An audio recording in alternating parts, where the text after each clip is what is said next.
mootummaan jijjiiramaa wabii midhaan nyaataa mirkaneessuu fi inishetiiviiwwan garaa garaa bocee hojjechaa jira. Naannoo Oromiyaatti oomisha qamadii waqtii gannaanii lafa hektaara miiliyoona 3.2 irratti misoomaa jiru irraa oomishni kuntaala miiliyoona 106 ta'uu ni argama jedhamee eegama. Hoogganaan biiroo qonnaa Oromiyaa obbo Geetuu Gammachuu godina Shawaa Bahaa Aanaa Booraatti misooma qamadii fi kilaastara sanyii filatamaa muuzii lafa hektaara 108 irratti misoomaa jiru daawwataniiru. Obbo Geetuun saganticha irratti argamuun haasaa taasisaniin bara kana naannoo Oromiyaatti lafa hektaara miiliyoona 10.9 qonna gannaa garaa garaatiin uwwifamu keessaa qamadiin lafa hektaara miiliyoona 3.2 irratti misoomaa jiraachuu himaniiru. Facaasaa waliigalli isaa fudhannee gaafa ilaallu hektaara miiliyoona 10 fi tuqaa 9 irra gahee jira jechuudha. Kanaaf waan karoorfannee olitti deemamee jira jechuudha.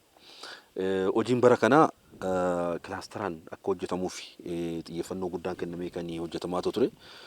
Kilaasteraan lafa hektaara miiliyoona 8 fi tuqaa 6 kan ta'u kilaasteraa misoomsuudhaaf karoorfamee hojjetamaa kan jiru kun haaluma karoora isaatiin hojiin karaa gaarummaa qabuun deemaa jira jechuudha. Oomishni qamadii bara kanaa lafa hektaara miiliyoona 3.2 amma karoorfanne kan gannaa kana qofarraa oomishtummaan hektaara tokko kuntaala 39tti ol guddatee jira. Kuntaala 33 irra kan ture bara kan kuntaala 39 in argama jedhee tilmaamamee jira jechuudha. Qamadii misoomaa jiru kanarraa tilmaama oomisha duraan calloomni kuntaala miiliyoona 106 eegamaa eeranii rooba waqtii isaa hin eegganneen oomishni ga'ee akka hin miidhamnee fi hawaasni yeroon sassaabuu qabaa obbo Geetuun amaniiru. Oomishti waliigalaa qamadii qofaan bara kana maasaa qamadiidhaan uffifame kanarraa argama jedhamee karoorfamu immoo kuntaala miiliyoona 100 fi miiliyoona 6 kan ta'u in argama jedhamee karoorfamee jira.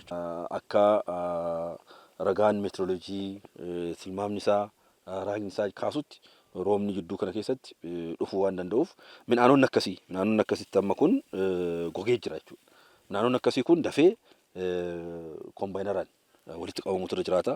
Abbootiin qabeenyaa kombaayinara qaban naannoo midhaan gaheetti akka isaan mobilaayiz ta'an ogeessi keenya hooggansi keenya deeggarsa keenya irra jiraata. Qonnaan bulaan maatii isaa hunda dabalatee jiraataa magaalaa hunda dabalatee midhaan kun qisaasama malee sassaabameetu akka galu gochuutu irra jiraata.